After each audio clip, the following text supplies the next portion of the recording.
Nous sommes dans une série de prédications sur le livre des psaumes. La plus grande partie de ce livre a été écrite par David. David, musicien, chanteur, danseur, berger et roi, plein de casquettes. David était aussi descendant de la famille de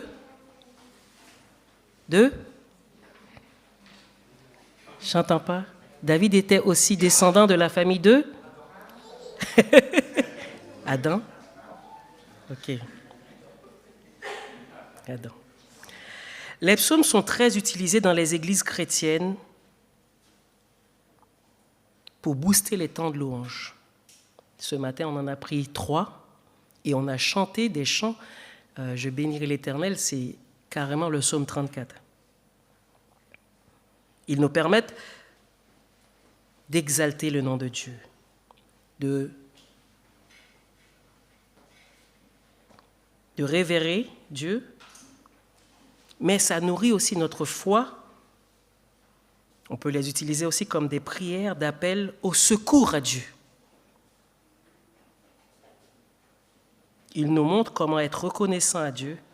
Ils nous permettent de réaliser la grandeur de Dieu et de le prier de manière appropriée. On pourrait aller encore plus loin dans la liste, elle n'est pas exhaustive. Justement, celui que nous allons voir aujourd'hui, le psaume qu'on va prendre aujourd'hui, je l'aime particulièrement car il nous invite, il nous incite à dépendre de Dieu, de lui faire confiance dans toutes les circonstances de notre vie. Ça n'a pas toujours été le cas pour moi,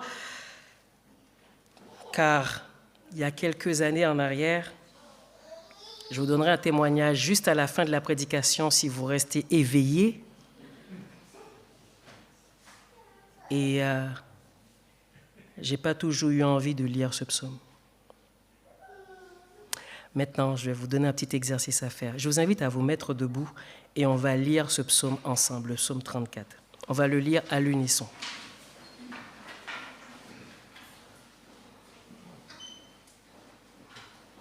On va lire la version Semeur, si vous préférez lire dans vos Bibles, mais ça sera quand même affiché. On va commencer avec le verset 2. Ensemble. Oui, en tout temps, je remercierai l'Éternel et à jamais mes lèvres le loueront. Mon sujet de fierté, c'est l'Éternel, car que les humbles l'entendent et qu'ils se réjouissent. Venez proclamer avec moi que l'Éternel est grand. Exaltons-le ensemble. Et moi, je me suis tourné vers l'Éternel et il m'a répondu. Oui, il m'a délivré de toutes mes frayeurs. Qui garde vers lui est rayonnant de joie, et jamais son visage ne rougira de honte. Un malheureux a appelé, et l'Éternel a entendu, car il l'a délivré de toutes ses détresses. L'ange de l'Éternel monte la garde autour de ceux qui le révèrent, c'est lui qui les libère. Goûtez et constatez que l'Éternel est bon. Oui, heureux l'homme qui trouve son refuge en lui. Vous qui appartenez à l'Éternel, révérez-le, car rien ne manque à ceux qui le révèrent. Le lion peut connaître la disette et la faim, mais ceux qui se tournent vers l'Éternel ne manquent d'aucun bien. Venez, mes fils, écoutez-moi, je vous prendrai comment vivre en révérant l'Éternel. Qui désire un long vie, qui voudrait être heureux, qu'il veille sur sa langue pour ne faire aucun mal, qu'aucun propos menteur ne passe sur tes lèvres. Détourne-toi du mal et fais ce qui est bien. Cherche la paix avec ténacité. Les yeux de l'Éternel se tournent vers les justes, son oreille est attentive pour écouter nos cris. Mais l'Éternel s'oppose à ceux qui font le mal pour ôter la terre jusqu'à leur souvenir. Lorsque les hommes justes lancent leurs cris vers lui, l'Éternel les entend. Aussi, il les arrache de toute leur détresse. Car l'Éternel est proche de ceux qui ont le cœur pur. Il sauve ceux qui ont l'esprit abattu. Le juste doit passer par beaucoup de souffrances, mais l'Éternel l'en délivre toujours. Il veille sur ses eaux, aucun d'eux n'est brisé. Le malheur tuera le méchant, les ennemis justes auront le châtiment. Mais l'Éternel sauve la vie de tous ses serviteurs, et ceux dont il est refuge ne seront jamais condamnés. Merci. On peut s'asseoir.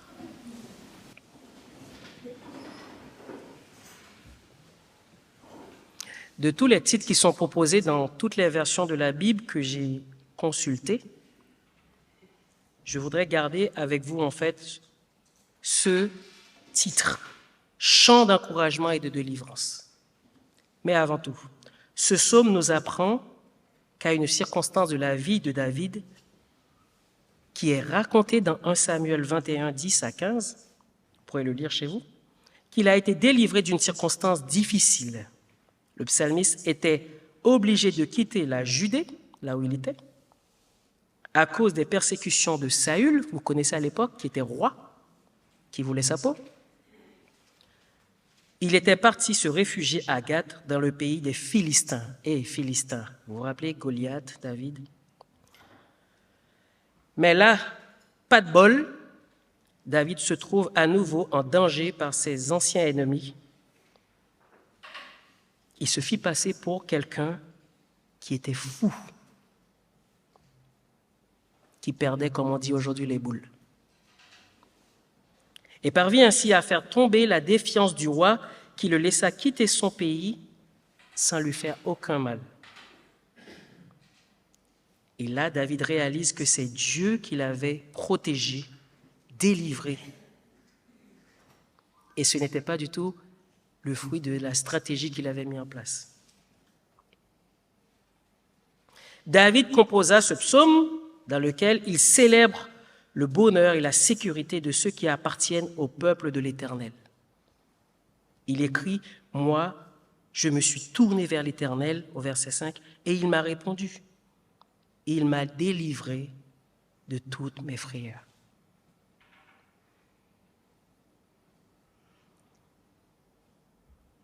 Le plan auquel David a eu recours ne saurait être approuvé parce qu'il a quand même menti. Mais David le condamna par la suite lorsqu'il a compris que c'est la main de Dieu qui l'a permis de sortir dans cette situation. Mais David n'est pas le seul, à un moment donné, à utiliser des stratégies que Dieu ne valide pas. Abraham a eu recours à un mensonge pour sauver sa vie en disant que sa femme était sa sœur, dans Genèse 20, verset 2. La faiblesse de plusieurs serviteurs de Dieu a été identifiée et consignée dans la Bible. Non pas pour que nous les imitions ou prendre exemple sur eux, mais pour nous porter à la vigilance. Il est inutile de penser qu'on doit défendre David par tout prix. Mais il faut juste reconnaître qu'il était coupable à un moment donné. Et que nous, en tant qu'humains, des fois, on est coupable. Mais est-ce qu'on prend la décision de revenir à Dieu pour lui demander pardon? Un autre exemple, Jacob. Lui aussi obtient la bénédiction et la faveur et la grâce de Dieu, bien que sa mère eût employé une faute coupable. Dieu veut nous rappeler que ses serviteurs sont aussi des hommes et des femmes qui subissent des tentations des fois dans leur vie. Ils tombent, mais très souvent se relèvent, car la grâce de Dieu est pour tous ceux et celles qui décident de revenir à lui.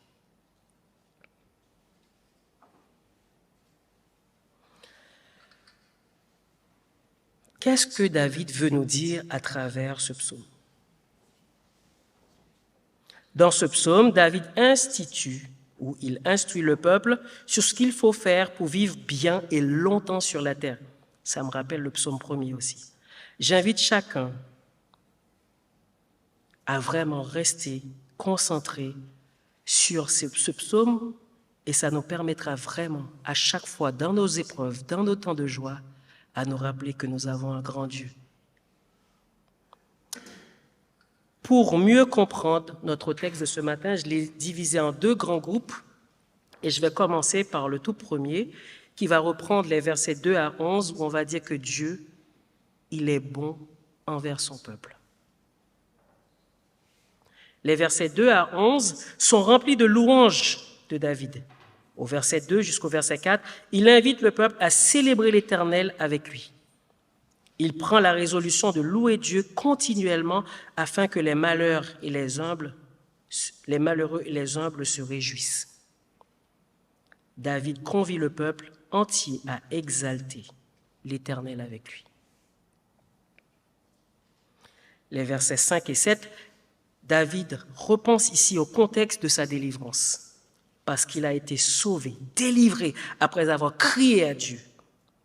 Il est convaincu que ceux qui font partie du peuple de Dieu ne risquent jamais d'être couverts de honte. Au contraire, ils sont rayonnants de joie parce que Dieu les entend et les délivre de leur détresse. 18 et 20. David déclare que l'ange de l'Éternel, entre les versets 8 et 11, campe autour de ceux qui les craignent et les arrache au danger, nous dit dans la version de Louis II. Et les délivre, nous dit le semeur. Moi, j'aime bien le côté l'ange de l'Éternel parce que plusieurs fois dans la Bible, on entend l'ange de l'Éternel, on se demande est-ce que c'est vraiment un ange ou est-ce que c'est Jésus-Christ lui-même? Je pense qu'il y a des missions, c'est préférable que ce soit Jésus qui les prenne vraiment en main, parce que lui, il est capable en fait de voir notre cœur, de voir notre besoin et de nous défendre aussi auprès du Père, comme nous dit la parole. L'ange est probablement le Seigneur Jésus-Christ lui-même, et encore une fois, on le voit dans d'autres passages dans la Bible. Dans Genèse 6, versets 8 à 10, tout au début de la Bible, il est écrit « Agar, servante de Sarai, d'où viens-tu? Où vas-tu » Elle répondit « Je fuis loin de Sarai, ma maîtresse. » L'ange de l'Éternel lui dit « Retourne vers ta maîtresse et humilie-toi sous sa main. » L'ange de l'Éternel lui répondit « Je multiplierai ta prospérité et elle sera si nombreuse qu'on ne pourra pas les compter. »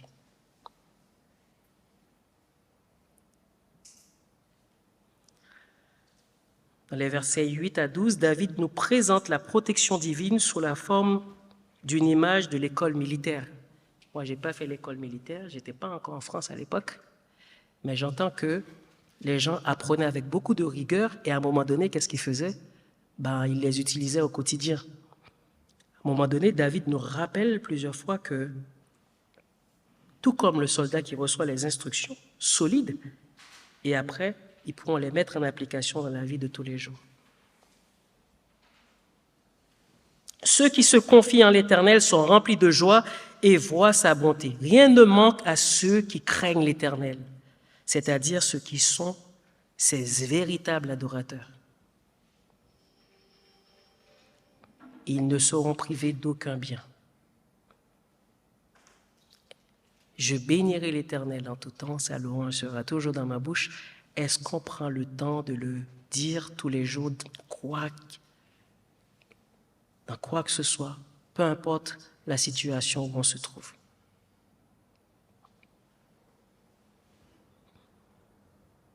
Attention, beaucoup aujourd'hui vous prêcheront peut-être une sorte d'évangile de prospérité où on pourrait vous dire, écoutez, venez au pied du Seigneur, acceptez-le dans votre vie et vous n'aurez plus jamais de problème. Vous n'aurez pas de maladie, vous n'aurez pas de problème d'argent, vous n'aurez pas de problème avec vos gamins. Ce n'est pas ce que dit ce psaume, Ce n'est pas ce qui est écrit dans la parole de Dieu. Encore une fois, moi je déclare être l'enfant de Dieu, vous avez entendu ce qui m'est arrivé. Mais le plus important, c'est que dans nos malheurs, il est là. Il continue à nous aimer et à prendre soin de nous. Il nous est rappelé aussi dans le psaume 1er, comme je l'ai dit tout à l'heure, « Heureux l'homme ou la femme qui respecte les instructions de notre Seigneur et qui la médite jour et nuit. » Vous serez heureux si vous appliquez les instructions de la parole de Dieu dans votre cœur.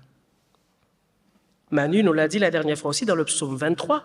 « L'Éternel est mon berger, je ne manquerai de rien. » Hey, on a tout en Jésus.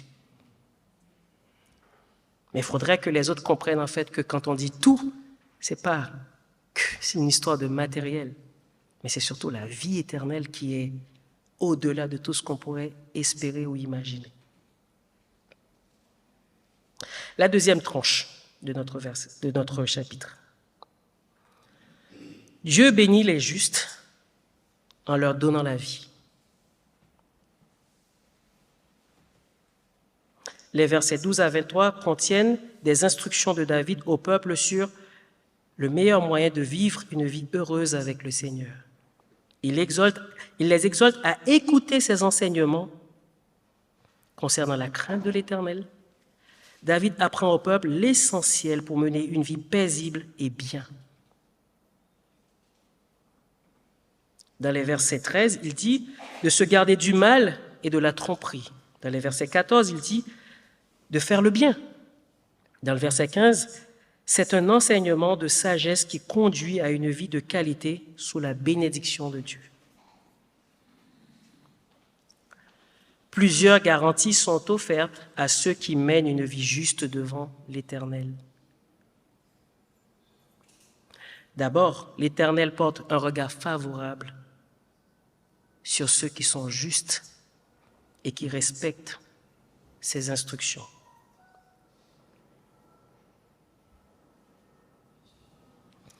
En effet, cela est arrivé afin que ce passage de l'Écriture soit accompli. Aucun de ces os ne sera brisé. Ce passage a été repris par Dieu lui-même en parlant de son Fils Jésus-Christ et on le trouve dans les versets 18 et 19. Mais on peut aussi bien le lire dans Jean 19, verset 36. Quelques détails pour revenir sur les talents artistiques de notre psalmiste David. Ce psaume, en effet, est un acrostiche. Chaque verset commence par une lettre hébraïque différente selon l'ordre alphabétique. Mais l'une d'entre elles est omise. C'est les versets 6 et 7. On va prendre le verset 23 à la fin, juste avant ma conclusion, et vous comprendrez en fait, c'est ce qui résume totalement le chapitre 34. Mais je vais vous donner maintenant mon témoignage. Alors, en octobre 2011, j'étais déjà à l'église d'Ozoir et j'ai fait venir ma maman qui était en Haïti pour se faire opérer parce qu'elle avait un cancer qui commençait à être généralisé.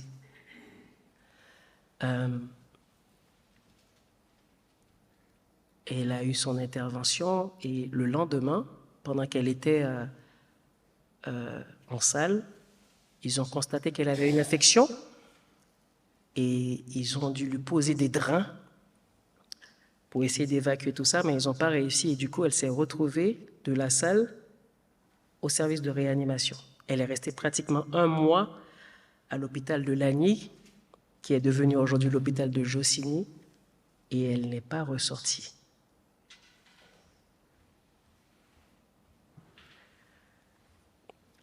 Il y a un chant qu'on va prendre tout à l'heure que je n'ai jamais chanté pendant pratiquement 5 ans à l'église. Parce qu'il y a une phrase dedans que je ne voulais pas entendre. Il est dit « Tu donnes et tu reprends, mon cœur choisit de dire « Oh, béni soit ton nom ». J'ai dit « Hors de question, je ne veux pas chanter ça ». Pendant plusieurs années, je me battais avec ça et des fois, je sortais, j'allais dans la petite salle à côté, là où se trouvent les chaises, et je pleurais quand j'entendais ça. Je ne voulais pas le chanter. J'étais pas d'accord que ma maman parte aussitôt.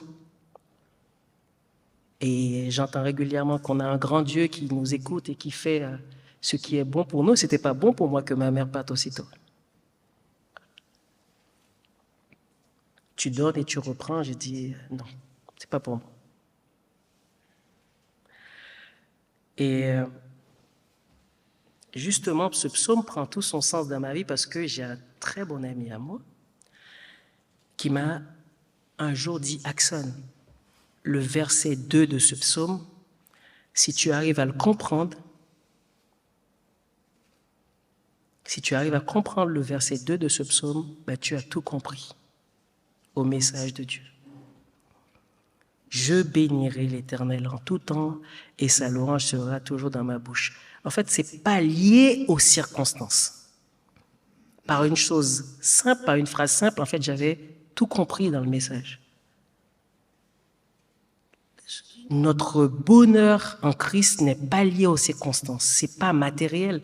Et ma voiture, il me semble, c'est un truc qui doit coûter à peu près, 19 000 euros, 20 000 euros, qui est parti en quelques secondes, quoi. C'est du matériel. Mais ce que nous avons, ce que j'ai en Christ, dépasse tout ça, quoi. On pourrait prendre des heures et des heures à pleurer dans notre mouchoir et à dire comment je vais faire, comment je vais faire. Oui, j'ai la vie éternelle, j'ai le souffle de vie. C'est pas facile. J'ai jamais dit que c'était facile, mais j'ai dit que pendant plusieurs mois, pendant plusieurs années, je ne pouvais pas dire ça, que je bénirais l'Éternel en tout temps. Et je suis convaincu que peut-être dans votre vie, en ce moment même, qu'il y a quelque chose qui vous empêche de dire ça.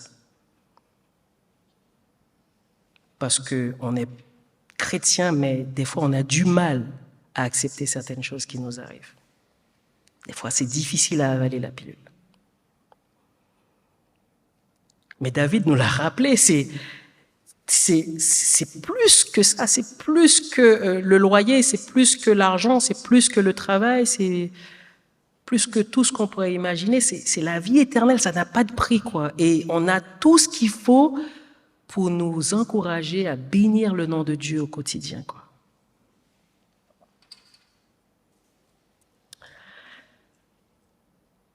Pour résumer son message, le psalmiste affirme que l'Éternel délivre l'âme de ses serviteurs. Aucun de ceux qui l'ont pour refuge ne sera perdu. L'engagement du texte hébreu permet de comprendre que ce verset est le résumé global. Et c'est ce qui motive nos louanges. Je finis avec cette phrase. Ce psaume tout entier est le secret de la foi seule qui, dans tous les moments de notre vie, nous conduit à bénir notre Seigneur et notre Sauveur.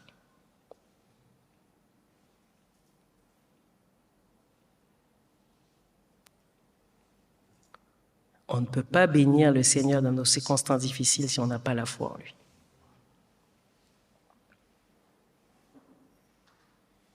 Je vous invite à prier. Merci Jésus parce que tu nous as laissé des éléments qui sont très très forts, qui nous rappellent qui tu es. On l'a chanté ce matin, on a prié, on t'a remercié pour tout ce que tu fais dans nos vies, mais des fois c'est difficile pour nous de le dire à haute voix. Nous voulons bénir ton nom parce que les circonstances, problèmes d'argent, problèmes dans le couple, problèmes avec les enfants, problèmes avec le travail, problème avec quelque chose de matériel qui freine notre élan avec toi. Et pourtant,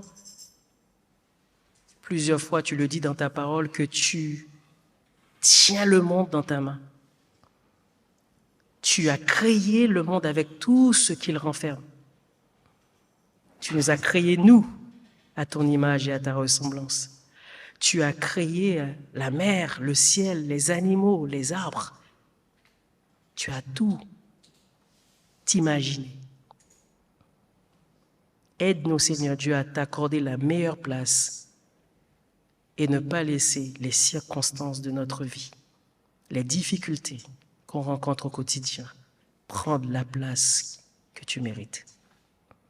Nous te bénissons, Seigneur. Nous te louons. Au nom de Jésus. Amen.